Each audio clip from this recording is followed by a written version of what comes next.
प्यारे मित्रों, अभी इधर हम जो परिस्थितियों पे चर्चा कर रहे हैं, उससे रिलेटेड कुछ प्रश्न हैं। एक ही प्रश्न है, हालाँकि अच्छा प्रश्न है। तो पहले हम इसको समझ लेते हैं, फिर आज की परिस्थिति पे चर्चा करेंगे। तो प्रश्न है, विरह में दुखी और मिलन में सुखी, ऐसा पैटर्न समाज ने दिया है। क्या यह गलत है या सही है? किसी की मृत्यु पे हँसना और जन्म पर रोना, क्या ऐसी सामाजिक व्यवस्था होनी चाहिए? चेहरे पर भाव ना हो तो क्या मनुष्य निर्जीव वस्तु की तरह नहीं होगा? जैसे पत्थर भीतर कैसा महसूस कर रहे हैं कोई, उससे किसी दूसरे व्यक्ति जो उसके संपर्क में आया हो, उसके जीवन में कैसे उत्थान होगा जब तक भाव ऊपर ना आए? कृपया और विस्तार दें अपने वीडियो को। मेरी प्रश्न कोई ध्यान में रख के नहीं है, एक सामान्य आम सोच जो पहली बार मस्तिष्क में आती है। अच्छा प्रश्न है। विरह में दुखी और मिलन में सुखी, ऐसा पैटर्न समाज ने दिया है। क्या यह गलत है? कोई गलत नहीं। देखिए, जब हम ये कहते हैं कि जब हम परिस्थितियां देते हैं और परिस्थितियों से निकलने का तरीका देते हैं आपको, जी कोई परिस्थिति है और उस परिस्थिति से हम कैसे निकलें, तो इसका मतलब ये नहीं कि आपके चेहरे पर भाव ना आए, आप भाव में ना जाओ। बिल्कुल नहीं। परमात्मा ने भी भाव बनाया है, इसलिए नहीं बनाया है कि भाव ना हो। अगर भाव की ज़रूरत ना हो तो भाव बनाया ही ना जाता। भाव बनाया गया है। विचार, भाव ये सब हैं। ये सब सुंदरतम है। इसमें कहीं कोई आपत्ति नहीं। हम जो भी आपको ध्यान बताते हैं या जो भी विधियां या परिस्थितियां बताते हैं, स्वतंत्र होने की परिस्थितियां बताते हैं। भाव होना चाहिए, भाव आए, लेकिन मजबूरी ना हो कि ये भाव में ही जाना है।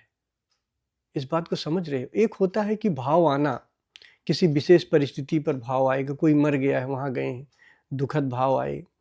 हम अपने प्रियतम से मिलते हैं, अपने प्रेमी से मिलते हैं, तो हमारे चेहरे पर भाव आता है, आए, कोई दिक्कत नहीं। लेकिन मजबूरी ना हो कि भाव के हम गुलाम ही रहे, यानी कि हम भाव का उपयोग करें, लेकिन भाव हमारा उपयोग ना करे। इन दोनों चीज़ों में बड़ा अंतर है। अगर आप देखोगे तो बड़ी गहराई है इन दोनों बातों में। एक होता है हम भाव के अधीन हो जाते हैं, एक होता है कि हम भाव के अधीन नहीं होते पर भाव का उपयोग कर सकते हैं। ज्ञानी भाव का उपयोग करता है, अज्ञानी भाव में बह जाता है। ध्यान रखना, जब हम ये कह रहे हैं कि भाव में बह जाता है, इसका मतलब ये नहीं कि वो दुखी ना हो, वो सुखी ना हो, वो है ना, वो हो सकता है, उपयोग कर सकता है, लेकिन उसकी मजबूरी ना बन जाए। छोटा सा उदाहरण देंगे, आपकी समझ में आएगा। जब भगवान कृष्ण गोकुल को छोड़ते हैं, गोपियाँ बहुत प्रेम करती हैं उनसे, बड़ी याद करती हैं उनको और कहती हैं कि भगवान कैसे हम लोग रहेंगे। तो कृष्ण उन्हें समझाते हैं कि परेशान ना हो, मैं आया करूँगा। और कभी गए भी नहीं। आप बहुत कम गए हो तो कहीं ऐसा लेख में नहीं है कि कृष्ण फिर दोबारा गोकुल जाते हैं। अगर छोड़ देते हैं द्वारिका तो गोकुल, तो द्वारिका चले आए। तो फिर वहाँ उनके पास बहुत कम जाना हुआ या ना जाने के बराबर हुआ। उस समय कृष्ण के चेहरे पर कोई भाव नहीं था, उन्होंने भाव का उपयोग नहीं किया, यानी गोपियाँ दुखी थीं।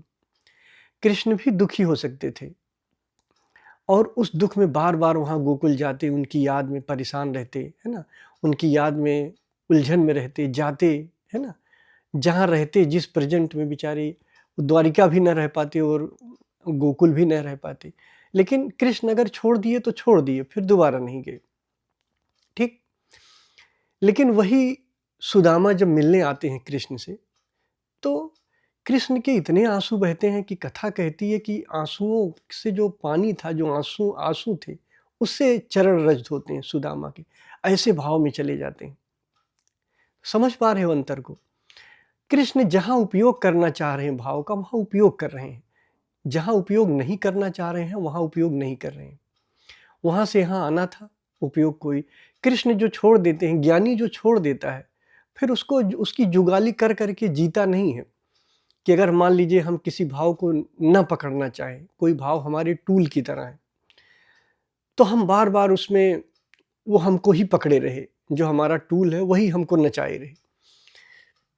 तो ज्ञानी जिस चीज को छोड़ देता है वो छोड़ देता है, यानी जिस भाव का उपयोग नहीं करना चाहता उसे छोड़ देता है, लेकिन जिस भाव का उपयोग करना चाहता है उसका उपयोग करता है। मेरा कहने का मतलब कि आप स्वतंत्र रहिए, फ्रीडम फ्रॉम एवरीथिंग, हर चीज से स्वतंत्रता आपकी हो। बस इतनी समझ हो जाए आपके भीतर कि हम कैसे स्वतंत्र हों। अगर मेरे भाव और विचार आते हैं, देखिए मनुष्यता की गरिमा है और परमात्मा तत्व की गरिमा है। मनुष्यता की गरिमा में हम भाव में बह जाते हैं, दुख में बह जाते हैं, जो भी चीजें आती हैं उसमें बह जाते हैं। लेकिन जब हम परमात्मा तत्व की तरफ चलते हैं, ज्ञानी की तरफ चलते हैं, सत्य की तरफ चलते हैं, तो हम सम्राट होते हैं। इसीलिए ज्ञानियों को स्वामी कहा जाता था कि वो मालिक होते हैं। स्वामी का अर्थ होता है मालिक। जिस भाव का उपयोग करना चाहें वो उपयोग कर सकते हैं।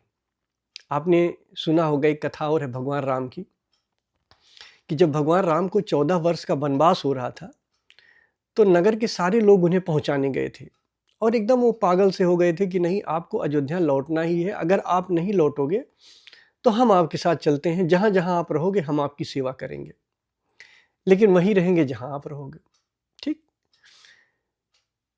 तो कथा कहती है कि वो जो पहुंचाने गए थे बेचारे नगरवासी, वो सो रहे थे और गहरी नींद में भगवान बिल्कुल भोर होते हुए, सुबह होते हुए सब निद्रा में थे, वो चले गए, छोड़ के उनको चले गए। अब बताइए, क्या इस व्यक्ति के अंदर कोई भाव ही नहीं? कैसे छोड़ के चले गए? सोचो। उन्होंने भाव का उपयोग किया, यहाँ पे भाव का उपयोग नहीं किया, वो स्वतंत्र थे, चाहे तो भाव में बह जाएं, चाहे भाव में नहीं बहें।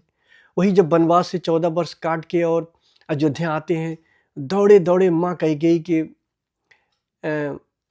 कमरे में जाते हैं और प्रणाम करते हैं, कहते हैं माँ क्या बनाई हो। वही कैकेयी जो उन्हें 14 वर्ष का वनवास दी थी। किस भाव से मिलते हैं? भरत आते हैं तो किस भाव से मिलते हैं? तो राम जब चाह रहे हैं भाव का उपयोग कर रहे हैं, जब चाह रहे हैं तो भाव का उपयोग नहीं कर रहे हैं। तो जब हम ये कहते हैं कि हम स्वतंत्र हैं, मतलब भाव हमारे टूल की तरह हो जाए, मतलब जो दुखद भाव है, जो सुखद भाव, वो हमारे टूल की तरह हो, यानी कि वो हमारा हम उसका उपयोग कर सकते हैं। जैसे आप अपने टूल का उपयोग करते हो, जैसे अभी कहीं घूमना है तो आप कार से जाते हो ना घूमने, लेकिन कार जब चाहे आपको खींच ले जाए घुमाने के लिए कि नहीं मैं तुम्हें घुमाने चलूंगी, अब चलो, खींच के ले जाए, तो ये तो स्वतंत्रता हुई ना। फिर तो ये तो आपकी सबसे बड़ी गुलामी हुई, आपकी स्वतंत्रता कहाँ हुई? तो भाव का आप उपयोग करो तब तो सुंदर है, लेकिन भाव आपका उपयोग करने लग जाए तब ये सुंदर नहीं है। तो हम जो बात कर रहे हैं, जो परिस्थिति दे रहे हैं, हम आपको स्वतंत्र बनाने की कोशिश कर रहे हैं कि कैसे आप भाव का उपयोग कर सकते हो।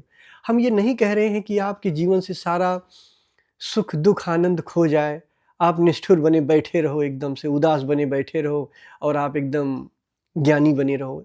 ध्यान रखना, मेरा ज्ञान जो मेरी साधना है या जो मैं ध्यान बताता हूँ, नाचता हुआ ध्यान है।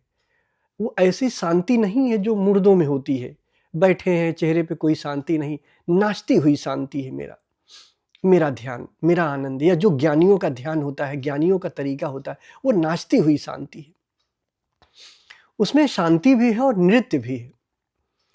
तो अब आपके प्रश्न पे आते हैं, आप समझ पाओगे बात को। हाँ, आपने लिखा है विरह में दुखी और मिलन में सुखी, ऐसा पैटर्न समाज ने दिया है, क्या यह गलत है? नहीं, गलत है। विरह में दुखी हो, अगर होना चाहते हो तो दुखी हो, लेकिन अगर चाहते हो कि ये जो विरह है, अब ज़रूरत नहीं है, दुखी हो लिए 2-4 दिन, लेकिन अभी भी आपको दुखी किए जा रही, आपको बीमारी दे रही विरह, तो आपके पास ऐसी स्वतंत्रता भी होनी चाहिए कि अब यह विरह रूपी भाव विसर्जित कर सको। नहीं तो गोपियों की याद ही अगर कृष्ण करते रहें, पागल होते रहें याद कर करके, तब तो स्थिति खराब हो जाएगी, तब तो गुलाम हो गए। स्वतंत्र होना है उनको। विरह में दुखी और मिलन में सुखी, ऐसा पैटर्न समाज ने दिया है, क्या ये गलत है? बिल्कुल गलत नहीं, आपका चुनाव होना। हम ध्यान रखना, आपको गलत सही नहीं समझा रहे हैं, हम सिर्फ ये समझा रहे हैं कि कैसे आप सम्राट बनो, कैसे आप अपनी भाव का, अपनी इंद्रियों का, अपनी चीज़ों का चुनाव कर सको। जब चाहो इनका उपयोग करो, जब चाहो इनका उपयोग ना करो। किसी की मृत्यु पर हंसना और जन्म पर रोना, क्या ऐसी सामाजिक व्यवस्था होनी चाहिए? किसी की मृत्यु पे हंसना क्यों हंसोगे? नहीं होनी चाहिए। लेकिन ये आपकी मजबूरी ना हो, ये ना हो कि ऐसा करना ही करना है। अगर कभी ऐसा करना पड़े तो आपके पास स्वतंत्रता है। अगर आपके पास ऐसी हिम्मत है कि किसी की मृत्यु पे हंस सकते हैं, ठीक है, अगर हंस सकते हैं, ऐसी आज़ादी है, हंस नहीं रहे वो अलग बात है, हंस सकते हैं। क्योंकि आपने जब ये देख ही लिया कि आपकी मृत्यु ही नहीं है, आप परम सम्राट हो, परम स्वतंत्र हो, तो हंसना और गाना ही खत्म ही हो जाता है।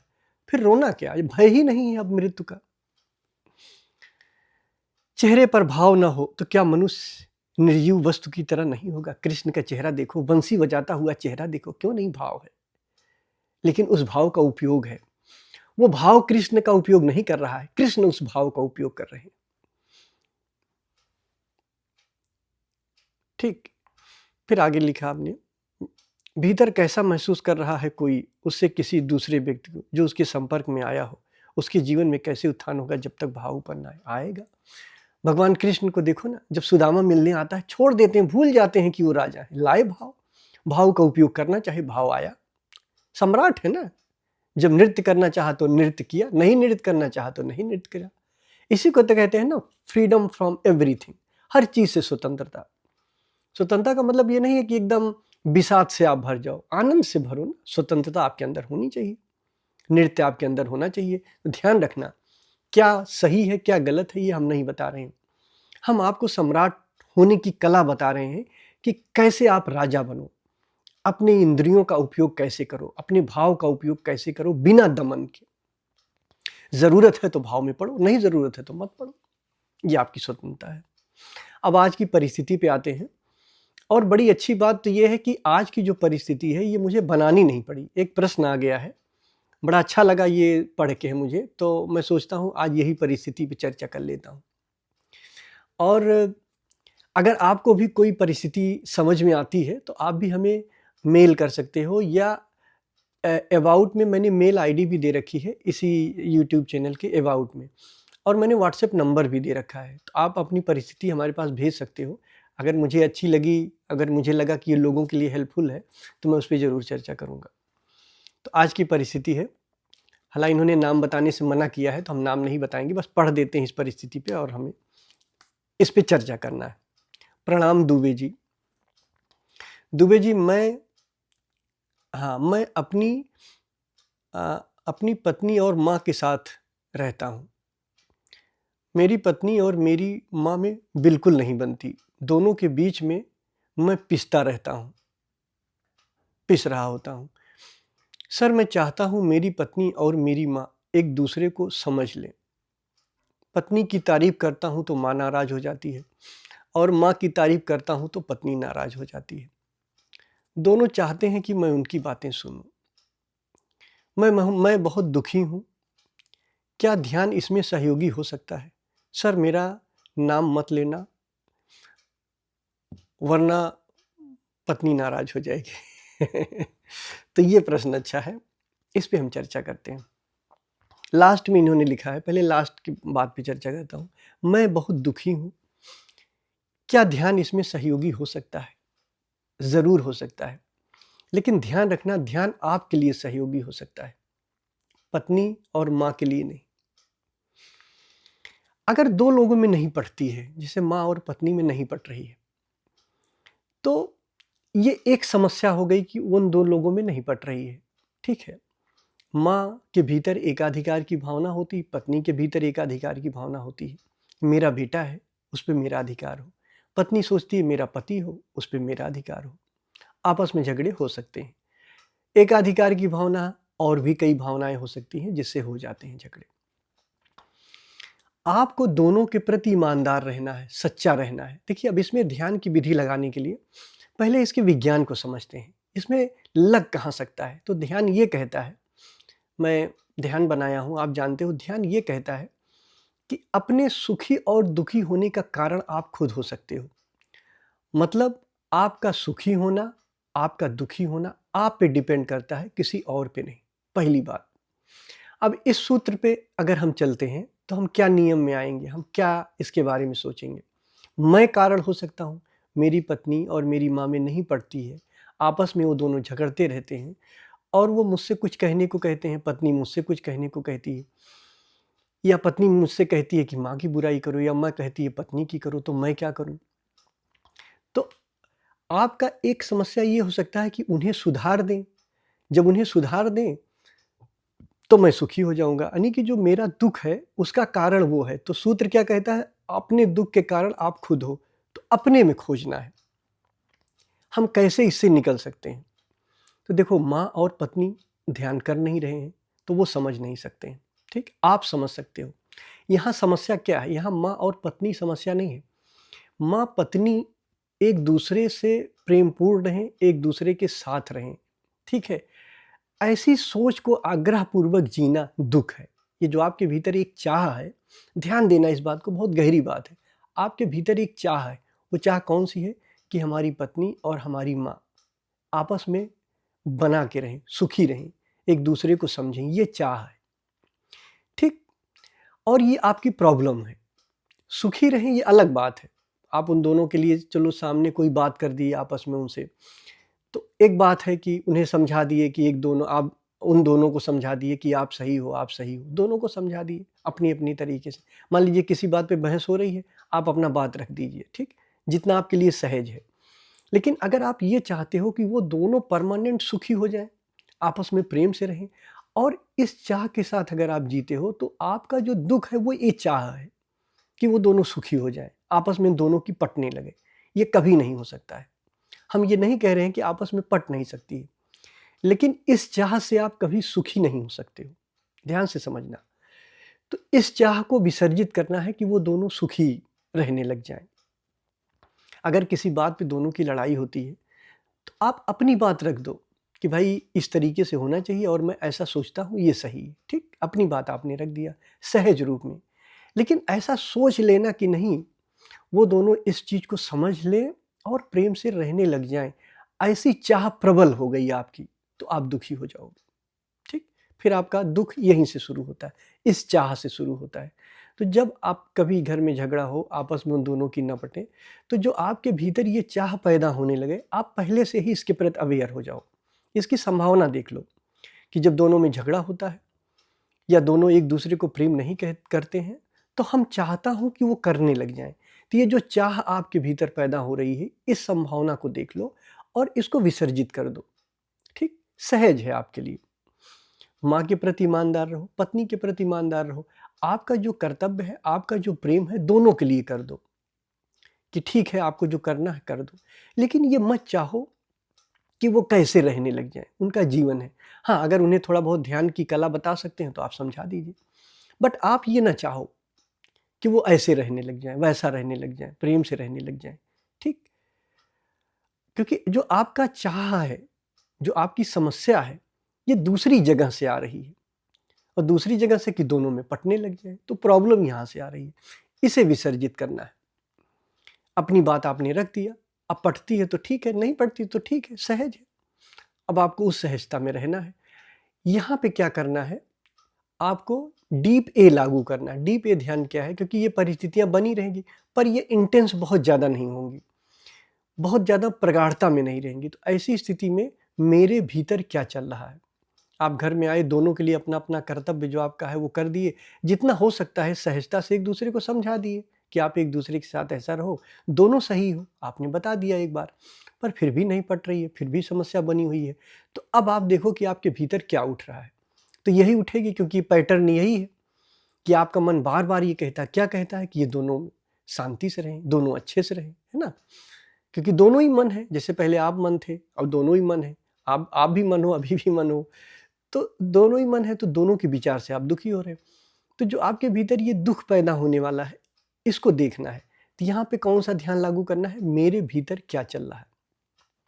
तो जब ये देखोगे तो धीरे-धीरे ध्यान रखना, जब मैं कहता हूँ कि समस्या कहाँ है उसको खोजना है। समस्या तो आपने खोज लिया कि वो दोनों सुखी रहें, आपस में दोनों में पटे, ऐसी मेरी चाह है। अब इस चाह के प्रति आपको सजग होना है।